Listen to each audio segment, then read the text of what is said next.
ಕಳ್ಳರ ಗುರು ಕೃತಿಕಾರರ ಪರಿಚಯ. ಕವಿ ಬೆಟಗೇರಿ ಕೃಷ್ಣ ಶರ್ಮಾ. ಸ್ಥಳ ಬೆಳಗಾವಿ ಜಿಲ್ಲೆ ಗೋಕಾಕ್ ತಾಲೂಕಿನ ಬೆಟಗೇರಿ. ಕಾವ್ಯನಾಮ ಆನಂದ ಕಂದ. ಜನನ 1900.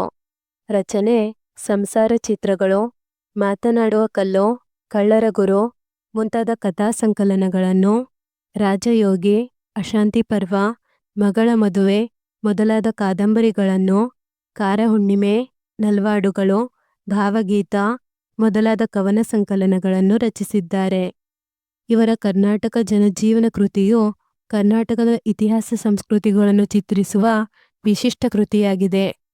ಪ್ರಶಸ್ತಿ: ಕವಿಭೂಷಣ ಪ್ರಶಸ್ತಿ, ಕರ್ನಾಟಕ ವಿಶ್ವವಿದ್ಯಾನಿಲಯದಿಂದ ಗೌರವ ಡಾಕ್ಟರೇಟ್ ಪದವಿಗಳು ಲಭಿಸಿವೆ. ನಿಧನ 1982. ಅಭ್ಯಾಸ ಪ್ರಶ್ನೆಗಳು. ಕೆಳಗಿನ ಪ್ರಶ್ನೆಗಳಿಗೆ ಉತ್ತರಿಸಿ. ವೈದ್ಯರು ಭೀಮನಾಯಕನ ಮಗುವಿನ ಪ್ರಾಣವನ್ನು ಹೇಗೆ ಉಳಿಸಿದರೋ? ವೈದ್ಯರು ಮಗುವಿನ ನಾಡಿಯನ್ನು ಹಿಡಿದು ನೋಡಿದರೋ? ಜ್ವರದ ರೀತಿಯನ್ನು ಪರೀಕ್ಷಿಸಿ ಗುರುತಿಸಿದರೋ? ಹೆದರಬೇಡಿರೆಂದು ತಾಯ್ತಂದೆಗಳಿಗೆ ಹೇಳಿ ಔಷಧಿಯ ಮಾತ್ರೆಯನ್ನು ಮಗುವಿಗೆ ಕೊಡಿಸಿದರೋ? 4-5 ನಿಮಿಷದಲ್ಲಿಯೇ ಮಗು ಅರೆಗಣ್ಣು ಮುಚ್ಚಿ ಮಲಗಿಕೊಂಡಿತೋ? ವೈದ್ಯರಿಗೆ ಯಾವುದೋ ಸೊಪ್ಪು ಬೇಕಾಯಿತೋ? ಕತ್ತಲೆಯ ರಾತ್ರಿ ಪಂಜಿನವರೊಂದಿಗೆ ತಾವೇ ಕಾಡಿಗೆ ಹೋದರೋ? ಕಲ್ಲು ಎಡುವುತ್ತಾ ಮುಳ್ಳುಗಳನ್ನು ತುಳಿಯುತ್ತಾ ಕಾಡಿನ ತುಂಬ ಅಡ್ಡಾಡಿದರೋ? ಬೇಕಾದ ಸೊಪ್ಪು ಕಣ್ಣಿಗೆ ಕಂಡಾಗ ಚಿಕ್ಕ ಮಕ್ಕಳಂತೆ ಕುಣಿದಾಡಿದರೋ? ಮರಳಿ ಮನೆಗೆ ಬಂದು ತಾವು ತಂದ ಸೊಪ್ಪಿನ ರಸದೊಂದಿಗೆ ಮತ್ತೊಂದು ಸಲ ಔಷಧಿಯನ್ನು ಕುಡಿಸಿದರೋ?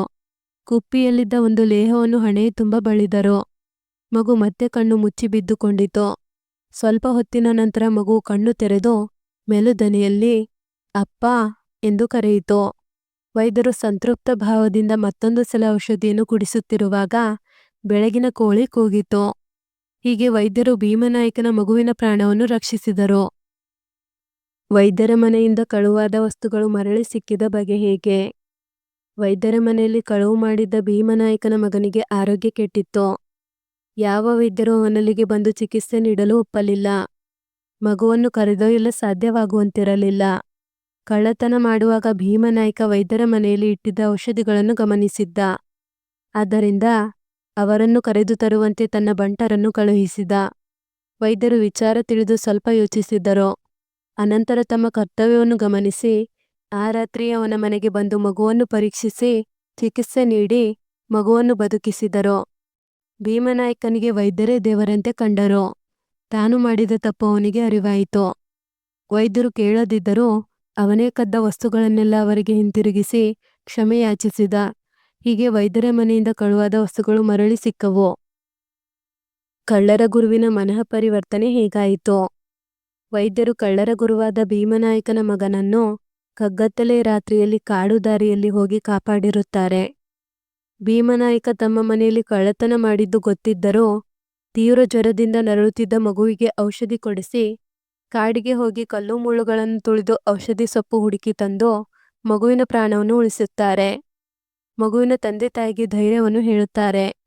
ಅವರ ಮಾತುಗಳನ್ನು ಕೇಳಿ ಭೀಮನಾಯಕನ ಮನಃ ಪರಿವರ್ತನೆಯಾಗಿ ಕದ್ದ ವಸ್ತುಗಳನ್ನೆಲ್ಲ ವೈದ್ಯರಿಗೆ ಹಿಂತಿರುಗಿಸುತ್ತಾನೆ.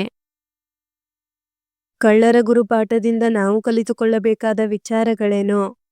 ನಾವು ಮಾಡುವ ಕೆಲಸವನ್ನು ಶ್ರದ್ಧೆಯಿಂದ ಮನಃಪೂರ್ವಕವಾಗಿ ಮಾಡಬೇಕು. ಉಪಕಾರ ಮಾಡಬೇಕು, ಅಪಕಾರ ಮಾಡಬಾರದು. ಅಪಕಾರ ಮಾಡಿದವರಿಗೂ ಉಪಕಾರವನ್ನೇ ಮಾಡಬೇಕು. ತಪ್ಪು ಮಾಡಿದವರನ್ನು ದೂರ ಮಾಡಬಾರದು, ನಿಂದಿಸಬಾರದು, ಕೆಡುಕು ಬಗೆಯಬಾರದು. ತಪ್ಪುಗಳನ್ನು ತಿದ್ದಿಕೊಳ್ಳಲು ಅವಕಾಶ ನೀಡಬೇಕು, ದಾರಿ ತೋರಬೇಕು. ಸ್ವಾರ್ಥ ದುರಾಸೆಗಳಿಂದಾಗಿ ಬಹುಪಾಲು ಜನರು ತಪ್ಪು ಮಾಡುತ್ತಾರೆ, ಅಡ್ಡ ಹಾದಿ ಹಿಡಿಯುತ್ತಾರೆ. ಸಮಯ ಒದಗಿದಾಗ ಅವರು ಮಾಡುತ್ತಿರುವ ತಪ್ಪುಗಳನ್ನು ಅವರೇ ಗುರುತಿಸುವಂತೆ ಮಾಡಬೇಕು, ತಿದ್ದಿಕೊಳ್ಳಲು ಅವಕಾಶ ನೀಡಬೇಕು. ವೈದ್ಯರು ತಮ್ಮ ಕರ್ತವ್ಯ ಪ್ರಜ್ಞೆಯಿಂದ ನಯವಾದ ನಡೆನುಡಿಗಳಿಂದ ಕಳ್ಳರ ಗುರುವಾದ ಭೀಮನಾಯಕನ ಮೇಲೆ ಪ್ರಭಾವ ಬೀರಿದರು. ಅವನ ಮನಃ ಪರಿವರ್ತನೆ ಮಾಡಿದರು. ತಾನು ಮಾಡಿದ ತಪ್ಪನ್ನು ತಾನೇ ಅರಿಯುವಂತೆ ಮಾಡಿದರು. ಈ ವಿಚಾರಗಳನ್ನು ನಾವು ಕಳ್ಳರ ಗುರು ಪಾಠದಿಂದ ಕಲಿತುಕೊಳ್ಳಬಹುದು.